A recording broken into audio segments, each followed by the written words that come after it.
ask you, go back to the moment you're told you're going to play Lear. What is the first set of things you do? The first set of things I did was to find out the hours that elderly people could use the pools in my local swimming pool, because I was really scared that I didn't have either the physical or the vocal strength for it.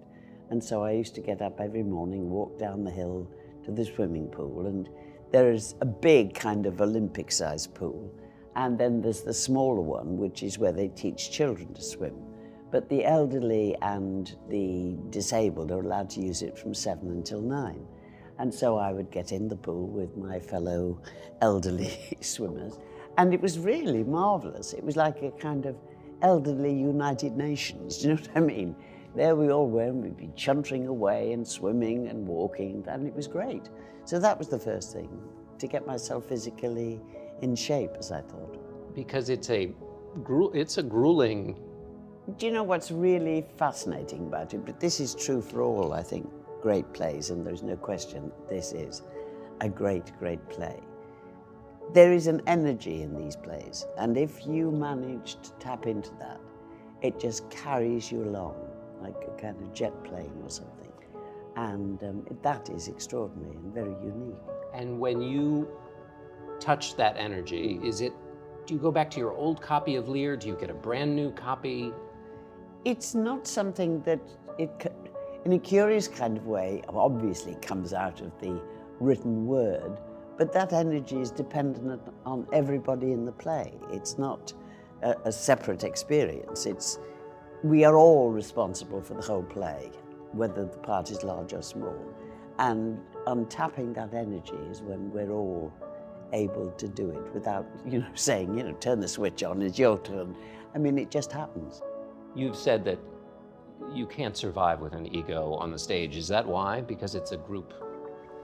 Well, it was one of the first things that I was taught when I was being regularly employed. I mean, my great sort of breakthrough was working for Peter Brook, who's probably the greatest theatrical director of this or any other century.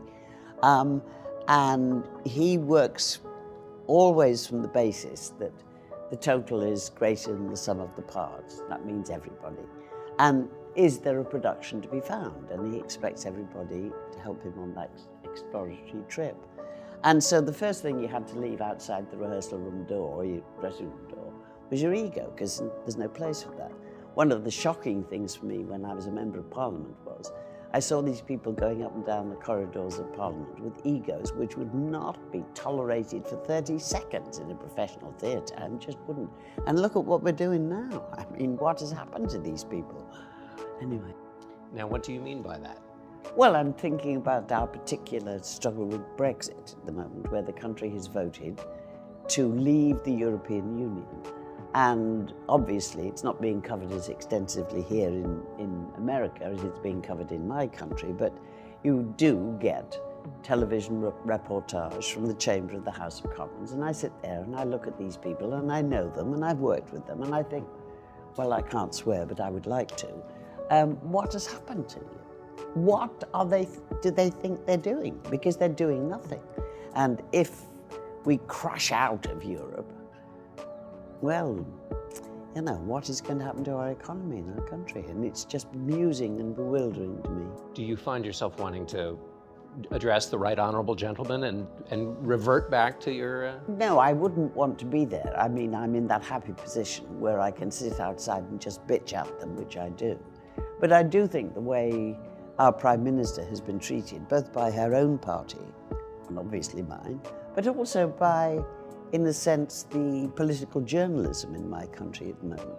There she is, slogging away, the only, as somebody said to me, the only adult in the room, as far as we're concerned, and she's being treated abominably, and she still is trying to deliver what the country has told our Parliament they want to happen. I don't agree with the country, but nonetheless, that's the democratic decision. And the country spoke with that voice, but that was not necessarily her position, so she's carrying out something that she wasn't. Oh, no, I mean, she's a Remainer, as I'm a Remainer, but her job as the Prime Minister of the country is to deliver what the country has told Parliament it wants to happen to us. I think they're wrong, but nonetheless, that's the democratic decision. I read that you said you saw Brexit coming 10 years before it. Oh, a long time before that, actually, because the underlying problem, well, reason, I think, and it's not exclusive to Brexit, you see it being exhibited across the whole of Western Europe, and that is immigration. The rest of the world being, and these people flooding into Europe to live. I mean, let's face it, they're not, their own countries can provide them with nothing but death and destruction. But that was, I think, is the basic reason for this. And people simply, I would get from when I was still a member of Parliament, my constituents complaining about immigration and, their kids couldn't get into the schools they wanted, their kids couldn't get the houses, the NHS was being crucified. None of those things had anything really to do with immigration, or certainly being part of Europe. They were the exclusive responsibility of the British government of the day. So when, in my opinion, mistakenly, Mr. Cameron introduced a referendum, people used the free movement of peoples, which is one of the basic principles of the European Union, as a reason why their own lives were not as they wanted them to be. And that's one of my reasons, my interpretations of why we are where we are. Tell me what advice surgery is. It's something that all members of Parliament hold. I used to hold one every week in different parts of my constituency, but always pretty much in the same place in those different parts. And you go along in the afternoon. It was always Friday afternoon, Saturday morning for me. And your constituents come to see you when they have problems and things of that nature. And it was so revelatory for me, that, because someone would come into that room, never seen them before in my life, they didn't know me, and they would lay their life out on the table in front of you. And they come to you because 9 times out of 10, the Member of Parliament is the port of last resort. And the other thing that was so humbling, actually, you would do your best, obviously, to try and help them. And sometimes you got the result that they wanted, and sometimes you didn't. But they always said thank you. That, amazing. You've talked about egos and acting. In one point I read, you said that you have to stay in touch with people and the regularness of life with acting. Is that the case? It makes you a good member of Parliament. Does it make you a good actor? Well, I don't know, well, I don't know whether it made me a good member of Parliament. It's very, again, revelatory when you want to be a member of Parliament. The shoe is very much on the voter's foot, and they know where to place it if they're so inclined. I don't know.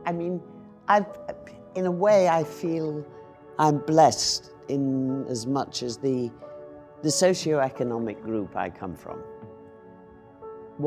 it was very simple. If you didn't work, you didn't eat.